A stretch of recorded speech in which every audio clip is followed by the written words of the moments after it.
Bonjour, aujourd'hui, on va décortiquer ensemble ces certificats de management de l'énergie qu'on voit un peu partout et surtout, on va essayer de comprendre ce qu'il y a vraiment derrière. Voilà, c'est typiquement le genre de choses qu'on peut voir fièrement affichées dans le hall d'une entreprise. Ça a l'air sérieux, ça atteste d'une bonne gestion de l'énergie, mais la question qu'on peut se poser, c'est qu'est-ce que ça vaut concrètement? C'est une excellente question, n'est-ce pas? Parce que oui, ce bout de papier, c'est une promesse d'efficacité énergétique, mais qui vérifie que cette promesse est bien tenue? Allez, on plonge dans le sujet pour y voir plus clair. Alors, commençons par le commencement. Ce fameux certificat sur le mur, c'est la toute première pièce de notre puzzle. Le premier maillon de la chaîne, c'est ce qu'on appelle un organisme de certification, ou OC.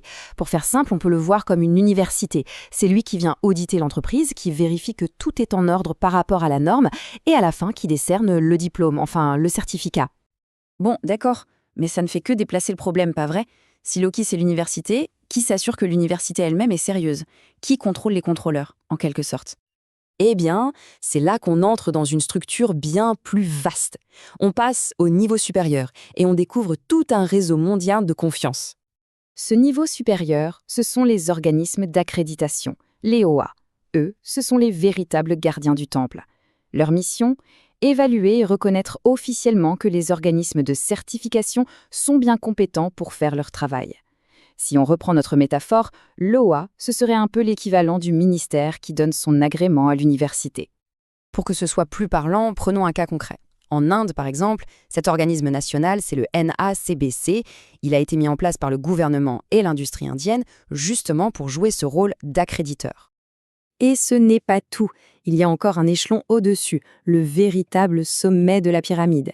C'est l'International Accreditation Forum, l'IAF. Son rôle est crucial, il s'assure que tous les organismes d'accréditation dans le monde respectent les mêmes règles du jeu. C'est grâce à lui qu'un certificat est reconnu partout. Donc, si on récapitule, on a cette pyramide de confiance, l'entreprise, l'organisme de certification, l'organisme d'accréditation nationale et tout en haut, l'IF. Tout ce système, un peu complexe, c'est vrai, n'a qu'un seul but, garantir qu'un certificat ISO 50001 veut dire exactement la même chose à New Delhi, à Paris ou à New York. Bien, maintenant qu'on a vu qui sont les acteurs et comment la structure fonctionne, rentrons dans le vif du sujet. Comment se passe une certification concrètement? Eh bien, vous allez voir, tout est une question de temps. Le cœur du métier d'un OC, c'est de réaliser un audit. Et ce qui est vraiment intéressant, c'est que pour garantir que tout le monde soit traité de la même façon, le temps passé sur cet audit n'est pas du tout laissé au hasard. Non, non. Il est calculé de manière très stricte, en suivant des règles internationales bien précises. Alors, comment est-ce qu'on calcule ce temps? Ça se fait en 4 grandes étapes. D'abord, on compte le nombre de personnes concernées. Ensuite, on évalue la complexité énergétique de l'organisation. On va y revenir. Troisièmement, on utilise des tableaux de référence pour obtenir un temps de base. Et enfin, on ajuste ce temps en fonction de certains facteurs, comme le fait d'avoir plusieurs sites, par exemple. Justement, cette fameuse complexité énergétique, ce n'est pas juste une vague impression. C'est un score, un vrai chiffre, calculé à partir de 3 éléments très concrets, la consommation d'énergie totale sur une année, le nombre de types d'énergie différents utilisés, électricité, gaz, vapeur, etc. Et enfin, le nombre des plus gros postes de consommation. Et une fois qu'on a toutes ces informations, le nombre de personnes et le score de complexité, eh bien on se reporte à des tableaux comme celui-ci. Et voilà, ça nous donne directement le temps d'audit minimum requis. C'est ce processus standardisé qui assure une évaluation juste et cohérente pour tout le monde. Maintenant, il faut bien comprendre que tout ce système n'est pas figé dans le temps. Au contraire, pour rester efficace et pertinent, il est en constante évolution, les règles du jeu changent.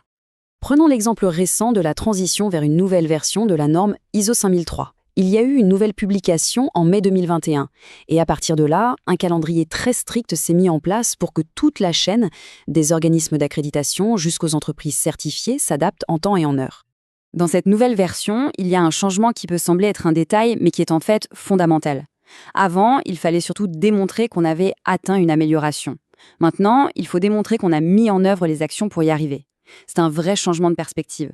On s'intéresse autant au chemin qu'aux résultats. Et le système, même s'il est très strict, est aussi pragmatique. On le voit bien ici, les règles de transition ont prévu des clauses spécifiques. Elles donnent du temps aux entreprises déjà certifiées pour s'adapter et mettre à jour leur contrat, par exemple, si le calcul du temps d'audit a changé pour elles. Voilà, on a fait le tour. On a vu ce système complexe, cette pyramide de confiance qui est absolument essentielle pour donner de la valeur et de la crédibilité à ces certifications. Mais ça nous laisse avec une dernière question, une question assez importante. Dans un monde qui doit se décarboner à toute vitesse, est-ce que ce système si méticuleux est capable de suivre le rythme? Est-il assez agile pour répondre à l'urgence climatique? La question reste ouverte.